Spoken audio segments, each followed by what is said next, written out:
Hoje eu tô aqui com o meu vídeo e a gente vamos descobrir as cores de caneta. Uhul! Então, agora você vem comigo. Gente, voltei.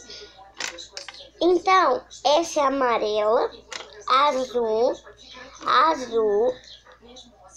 azul e vermelha. Então, gente, eu cheguei.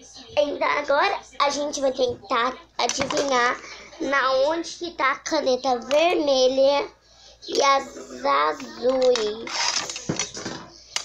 E aí, e a amarela. Então, gente, vocês vão adivinhar muitas coisas, até na onde que tá a régua. Então, se você quiser vir comigo, vem comigo e partilha aí no seu like. E coloca aí seu like se você gostou ou não. Tá, gente? Agora eu volto e tchau, tchau. Oi, gente, eu voltei.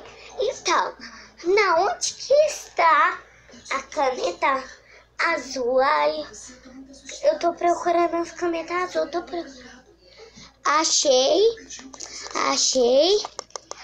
Achei, gente, todas. Então, partilha aí seu like se você gostou da caneta azul. Foi rápido. Gente, agora é a caneta vermelha.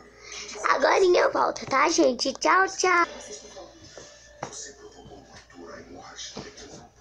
Cheguei, gente. Então vamos procurar. Já achei, gente. Já achei. Tava aqui assim, ó. Entendeu? Aí eu peguei, gente. Então, gente, olha a caneta vermelha. Gente, então, eu vou procurar agora a caneta amarela com vocês aqui agora. Gente, tô procurando a régua e a caneta azul. Ou a caneta amarela. Achei, gente.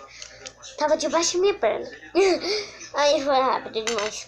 Então, gente, você coloca aí no seu vídeo no like se você gostou ou não gostou. Então, vem comigo. Tchau, tchau.